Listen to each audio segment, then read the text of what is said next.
the toilet cannot work, and then he will take a crap, like one of my friends, you take a crap in the toilet, and then the toilet cannot work, right? So he took the kettle and he poured hot water inside, and then there was like an atomic bomb of shit fumes. Right. All right, welcome back to another episode of the Backholder Pod. Today we have something really interesting. I think it's a sign from the YouTube algorithm that I so happened to see this very interesting video that was pushed to my homepage. And the title was very intriguing, saying that why FIRE, Financial Independence Retire Early, is BS. So I think I did send subsequently, I forwarded the video to the three of them. And maybe Bunti, you want to give us a quick summary and specific idea on what's your main takeaway of the video? Yeah, I think the video, the first part is trying to explain what is FIRE. Basically, people who spend very little amount as compared to their income. So you have a lot of saving, and then you just draw the chart compounding up, and then from let's say the 100,000, you can compound to what 5 millions or whatever. So you save that amount money and compound, and then basically you stop working, lah, right? So that's a FIRE community or FIRE mindset. But what he's trying to say is that, at least I mean the gist, right, is that actually if for old people you don't have energy, your health isn't as good, you just want to stay at home watching TV, do nothing. Actually, if you are, imagine that when you are old, right, actually you don't need the money. So the money that you save out, compound already, although that number looks good, right, actually you can't utilize much of those money. You just want to do nothing, right? So the smart way is actually, while you're young, spend the money first, because you get a lot of value from the money while you're young. You know, you have energy to go and travel, go and impress your peers. Those what money is for, right? It's not really for you to, you know, like sit there and look at the money, look at the capital. There's no utility out of it. So I think that's the key takeaway, which I think there's some I do agree to certain extents on that front, meaning that actually you shouldn't push it to the extreme, say that, oh, I don't want to spend, just save up a lot of money, and then in the end you can't really, you know, make use of those money anyway. You buy yacht also, you want to impress your peers might die already, so no point already. Yeah, that's the gist. I don't know whether Chicken, when you watch that video, do you Yeah, get the same feel? I think it's summarized into two graphs. So basically, you know the compound interest, he just draw a graph and then you see it as an exponential graph, because compounding works in your favor. And usually the compounding comes at the much later years. That's the problem, right? Because at the earlier first 10, 15 years, it might look very slow. Then it only upticks exactly when you're older. Then the second graph that he drew was the reverse, where he basically draws the utility of the graph or the utility of money. Then the graph goes down like that, which is an inverse, like exponential graph, because the highest utility is when you're younger, and then when you become older, the utility of money goes down. And like Bunti shared lah. So I think just wanted to get opinions. I'm not sure if Kelvin and Eric watched the video, but what's your thoughts on this? Actually, maybe just get Elvin to comment first on this idea of FIRE is BS. And I think you are probably the closest, or you are on pursuit to FIRE.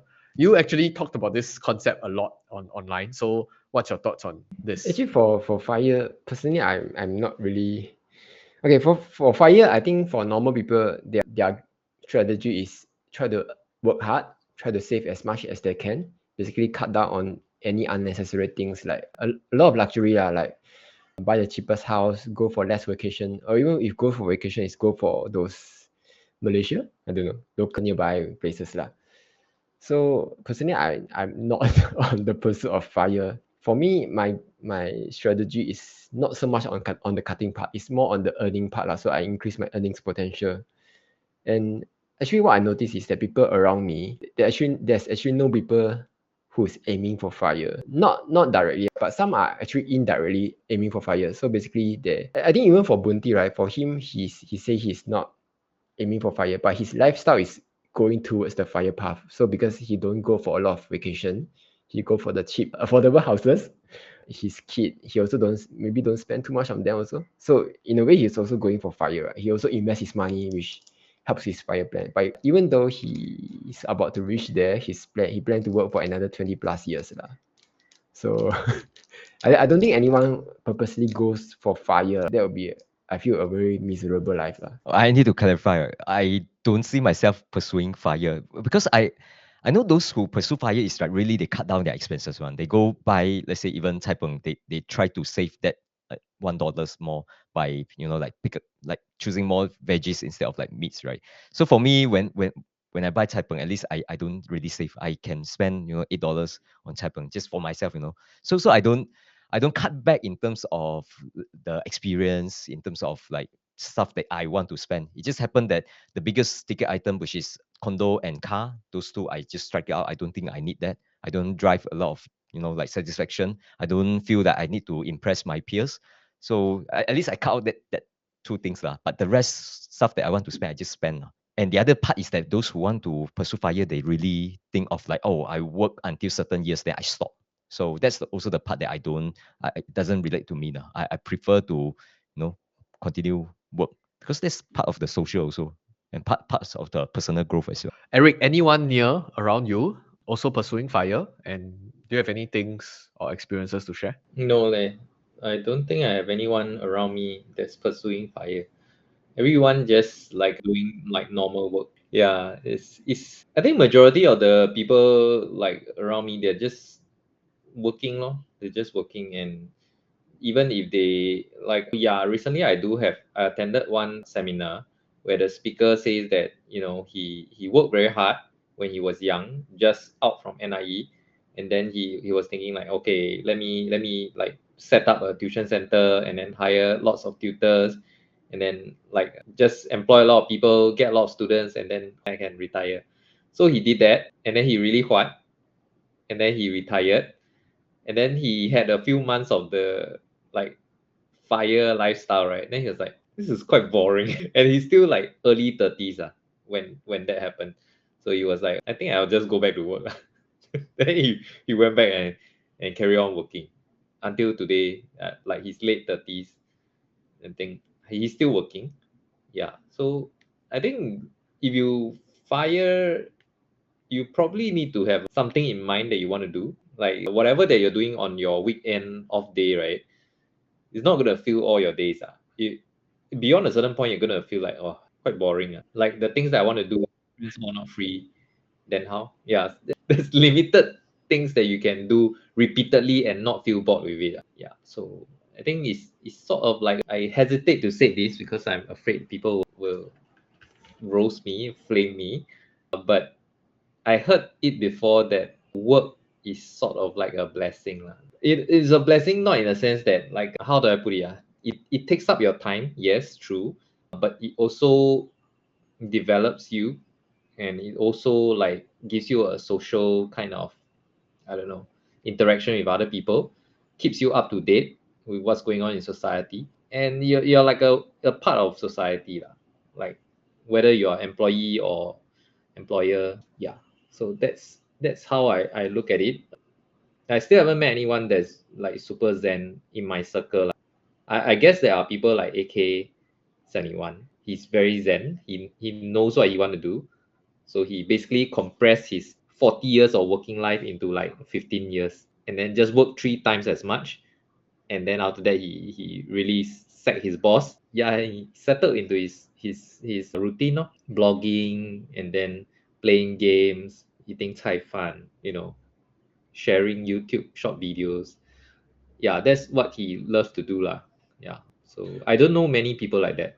Like he's the only one that I know like roughly like that. Actually, for Jiking, how many years do you plan to work? Like, do you see yourself working all the way till 60? Actually, I have a blended approach to this. Lah. I do agree to Eric and also the guy that posted the video, but maybe just my perspective. To answer to Kelvin's question first, I don't foresee myself just staying at home and doing nothing at all in the traditional terms, which is fire. Lah. And there are even a lot of discussions recently talking about going to Malaysia, going to Thailand, and then you can significantly reduce your cost of living while renting out your HDB and everything do geo arbitrage, right? That was also a very hot topic recently.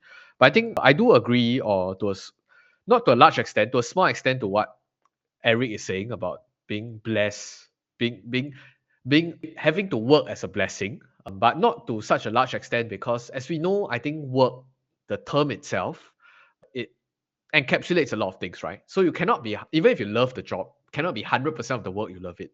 There will be moments and pieces where you'll be thinking, oh my goodness, maybe it's crunch time, maybe it's a particular colleague or particular project that you dislike and stuff like that. So Actually, my idea of FIRE is just having the freedom to move, meaning you get a lot of opportunities lah, or you get a lot of like autonomy to do what you want to do. Or if you're unhappy or you want to point middle finger, you can point and stuff like that. Because you can really see that some people that are outliers in society, when they can really point middle finger, is because they don't need to listen to people. That's why they can point middle finger. If not, the rest of us, we are all like very cordial, very nice. And I don't know whether this is part of growing up or not, but that's just my perspective. To Kelvin's point, if I work until 60, if I still can add value to society or to whoever, and people still want to employ me, then yeah, I will probably still be working or trying to provide value. But on that same note, right, I think the pursuing of FIRE as a concept is a good concept to be propagated to the rest. Maybe not to the extent where like Puti say Cai Fan must save $1 because I'm also not in the camp. I also do eat out. But I think it's important where you cultivate the habit of saving, planning ahead, planning for retirement. Then of course people will push back saying that what if you die early and die young? Then too bad lah, that's in your blood lah anyway. But sorry, back to the point is that what I wanted to say is I don't believe in the graph that he drew, which is the compounding like that. That one, yes, that one's the compound interest graph. But I think in terms of the utility of the money, I don't think you actually achieve maximum happiness at a young age. I do believe that it kind of peaks out at 30, 40 and then it comes back down rather than a simple like this utility. I know it's getting a little bit like too into the, but it's a theory anyway lah, so nobody can prove it. Because I feel like at 20 years, 20 plus, right, you honestly don't know much. You have no experience. Your circle of friends is probably all just come out from uni. What do they know? All of us are young punks and you haven't experienced much of life compared to when you're in your 30s and 40s when you get more sources of happiness, which is like, let's say you're cultivating a happy family, you have parents that you're taking care of, and you can like the amount of money that you're talking about also would be of different scale when you are at a higher earning power versus when you're just starting out.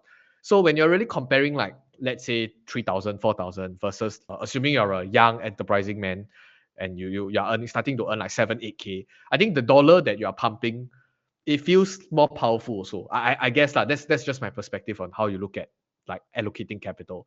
Yeah, at the same time, I think it's also quite sad that if you don't spend money at young time, but I think it's even more sad when you're older and you don't have any options and you're still like trying to make ends meet. So that's just how you want to determine on which part of the scale. Yeah lor. So if you think that if it's set to not spend money when you're young, then you need to make the comparative or the relative comparison that is it even sadder or do you feel even more happier when you have not enough money and you need to rely on people and you don't even have autonomy to live a comfortable enough retirement for yourself lah. That's just how I do the comparison here. Yeah, I think the spending part, right? Definitely, if you compare those, let's say 20 plus years versus those who are, let's say 40 plus years, right? Definitely different. This one, I just had a short conversations with my friend now, okay, talking about like travel. When we were young, right? Let's say 20 in the 20s, right? We can, like go backpack, just stay together with friends, all pack together. Then it's like you can even take flight like during the midnight. You want to save one night of staying in hotel, right? So you take a midnight flight, fly to let's say like Europe, and then you can straight away landed morning, straight away go play the whole day, then come back. So that kind of energy, this is something only young people can do. But if you just compare those, maybe this Eric also can comment. These are the stuff that while you are young, you can do, but when you are in your 40s, you travel with family, with kids, right? Then you are like, cannot travel flight midnight, the one lah. Just take the daytime flight lah. Then reach already, just go to hotel first lah. Check in 5 o'clock, 6 o'clock. Check in first, have a dinner, relax, not doing much. And the next day, go one place. Okay lah, tired already. Go back to hotel, enjoy TV in hotel. That's the changes that happen just because we are no longer in our 20s. You can't go that kind of like crazy kind of activities. So from that angles, right, you will appreciate that. Okay, if you are young, you try to save all your money, you are wasting all your energy, right? You should actually just travel. Just you can travel, you can just spend, but you maximize just because of the energy that you have now. It's a good comparison, I think. Anything else? I think the thing about reading such an article, right? People tend to feel FOMO or YOLO. You want to quickly spend your money. Like I don't need to, save, and then until you're old, then you get the compounding. Then what's the point, right? But I think in life there's always a balance, lah. Like the life that you experience will be consummate with whatever that you're earning. So if you're like a high income earner, you probably have a bit more spending power. If you're low income or middle income, then you spend according to what you are earning, lor, like the percentage. There's a lot of fun to be had for like backpacking. Yeah, when I went with my friends when I first started working, right? I backpack with my friends. We go to Taiwan, and then we spend like $10 per night. We go to those kind of very dodgy hotel, motel or whatever. Not, it's really very crazy. The toilet cannot work, and then he will take a crap. Like one of my friends, like you take a crap in the toilet, and then the toilet cannot work, right? So he took the kettle and he pour hot water inside, and then there was like an atomic bomb of shit fumes. Those kind of thing it is like a memory, right? When you're young, you do this kind of silly things, and it's when you're going to those 5 6 star hotel, you don't experience this kind of thing. But again, there's no such this kind of memories for you. So your Yeah. memories is maybe eating this kind of very atas food or whatnot. Yeah. Yeah, so different, no? I think you just experience life in using another lens. Is neither is one better than the other. It just depends on where you are. Yeah, I think it's all good lah in a Yeah. sense. Different kind of experience. Yeah. I remember once when I think that was student time, maybe in secondary. Like we went to, let's say like from my hometown to KL lah, then stay at friends' place, right? So they rented a place, and then what we do there is just like hanging out with friends, staying in the apartment, and then play PS. Don't know what, maybe that time was still PS2 or PS3. I don't remember lah. So play PS, and then eat what we eat Maggie mee. And Maggie mee is not the normal way of eating Maggie mee. It's like really a big bowl of Maggie mee, and then just throw everything in, and then everyone just eat together. That kind of experience. This kind of things, let's say if you want to have like like premium travel or premium experience, right? You won't do these kind of things. We are literally like 4 or 5 of us is like go, one bowl of Maggie mee. Like, I think until now I still remember that kind of experience. And you don't spend a lot for that kind of experience, right? Yeah. I think maybe also to add, right, is that everybody have different levels of like when you compare about this idea of fire, right? You're talking about the income versus expenses part, and you're trying to reduce the expenses part. Nah. And I do feel like everybody, every human, we all have different characteristics, or if I can put it, predispositions lah. Meaning some people really like food, that's why you have foodies. Some people like to travel, that's why you call like they go like 4 or 5 places, like Punti said, every year. But then you also have to keep in mind that everybody likes different things. So I think the perspective here is that let's say you don't like food, like you treat it, 'cause there are two types of people, right? One is to live to eat, one is to eat to live, right? And if you're the type that to eat to live, meaning you don't derive any joy from food at all, then I don't really see a point to every meal you want to go omakase or spend like $50 $100 go restaurant, because you don't derive the utility of the dollar here. Don't make sense. It's a personal graph, right?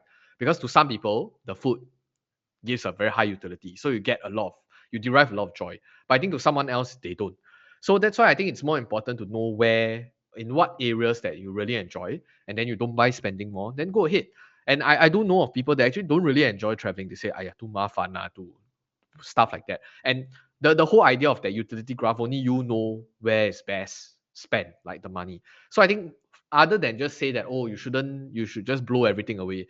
But I would be thinking, if I don't like it, and then you just ask me to blow my money away just to put on Instagram to show other people, I also find it quite meaningless and pointless, because the joy is then not derived in the activity itself, but because you post it online, then you get people to comment and to message you, wow, today go Japan, next year go Korea, whatever it is, go Europe or go US. Then I find that a bit weird lah. That logic loop a bit weird. So I think that part is more of a self-awareness point of Yeah. view rather than whether you blow money or not lah. It is not weird. Maybe it is like just he derived satisfaction not from the traveling, but from the showing off. The part But that you can show off in many different ways, right? Like yourself, you can keep putting the 1 million portfolio and send the Telegram group. That's also a form of showing off, right? But in that case, you are acquiring assets, which is also a form of show off, but you don't blow it on things lah. I don't know lah. I'm just thinking like it's just I find it a bit weird that if you don't enjoy doing that Yeah. particular thing, you shouldn't be spending money there lah. That's Then how I at least lead my life thus far. the need to impress people. It's not just about the traveling. It can be portfolio. Exactly. Kena caught. Exactly. So that's the point lah. But anyway, I think also one part that I think one important thing is also, I just wanted to go around the table and ask. So fire as a concept. Now, would you guys be teaching this to other people or to even to your kids? We'll be introducing this concept and telling them should they practice it? Maybe we'll get Kelvin to answer first. Wow, should they practice it? Maybe not, but I think I will teach about like frugality. This fire thing, I think if you teach people about this, I feel like it's good to know, but not good to practice. So it basically like broadens people thinking that, oh, actually you don't have to work your entire life, right? Because prior to this whole fire movement thing, I only thought of like, oh, you have to work all the way until retirement. But once you have presented this fact, there's a lot of ways to reach fire, not necessarily saving too much money. I think the saving too much money part is like if you feel like you are trapped, you have no choice but to continue working, then your only choice is to save money lah. But if you can do other things to earn more money, then just do the other way lah.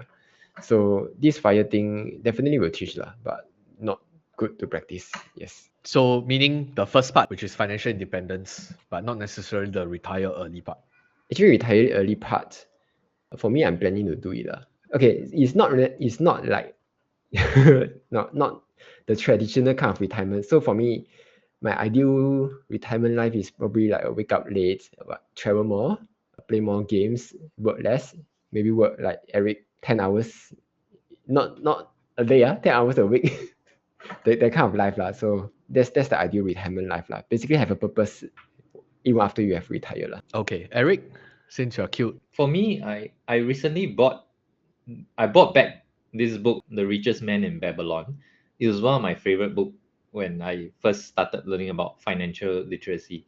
So I sold that book away. Then after that, recently I thought that, hey, I want to like teach the principles in the book to my son. So I brought back the book and then I started reading it to him.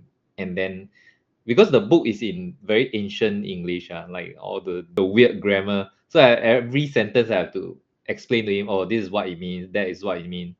Then he was like looking at me like, because I'm telling him about all the financial principles and all that, right? Then at the end of the chapter, I will tell him, summarize for him, okay, this is how you do it, this is how you apply. Then he will look at me like, but daddy, I'm only a child. I don't need to know this. I'm not even earning money, which is very true. But I was telling him like, okay, I just want to teach you this early because my father didn't really teach me about this. And I only learned it when I was like, I think when I got married. Like I didn't know about it when I get married, but I only started realizing that, hey, I really need to plan this out. And I really need to put those principles to use in my life. Yeah. And I hope that someone had taught me this principle when I was younger. So I told him it's not about you putting it into practice, it's about you having the awareness. Then when next time when you're older, anytime that you want to start practicing these good principles, you can do it. So I hope I am passing him some good financial principles that he can rely on for his own life. Then I won't have to keep on supporting him forever. So it's a plus for me. Punti, round up the entire. Nothing to add. No, you need to answer the question. Sorry, what was the question? The teaching of fire as a concept to your kids. Oh, this one definitely need to teach. Like for example, I mentioned earlier, I also like taught my kids on the concept of compounding, but I didn't specifically mention that, oh, you work, then you fire, then you no need to work, because they haven't even joined haven't start working. So I don't want to tell them about stop working. But at least the frugality, like what Kelvin mentioned, definitely have to teach. So and the will you teach investment part, yes, I teach. Yeah. Right. Will you teach the second part, which is the utility of the money, like the graph that you drew? That part I don't think we need to teach, because for kids, right, they are born to want to enjoy things, right? So you don't need someone to tell you, hey, you should go and enjoy this. Like people need to push you towards that, right? I think that's the natural part that they will do. So you just need to guide the kids, don't be too overspending. So the frugality, that part is not natural, so need to be teach. You need to be taught to teach the kids, okay? Yeah, I think that's the normal people. They will have the tendency to overspend. But I think what this video is trying to say is that for those who are in the fire camps, and by fire I don't mean the like the one that you just mentioned. It's more towards those who really, really, like try to push their saving from 80 to 90%. You really cut back too much already. Maybe you need some balance, lah, like what Eric shared earlier. Okay, I So think that group of people need to bring them back a bit. Hey, sorry, I got one question for Bunti. Right. Would you actually tell your kids about these kind of theories? Yeah, I think theory-wise, everything it's okay to discuss one. Yeah. So you would tell them about it and say, oh, anything wrong with this YOLO, or is the way you should go, or whatnot? Okay, we don't often talk about these things, lah, but when I have the mood, I don't see there's any topic that we should stay away from. So let's say if there's suddenly there's the interest to talk about certain things, then we just talk about it. Okay. Okay, with that, hope you guys enjoyed this discussion, and we'll see you guys in the next video. Goodbye.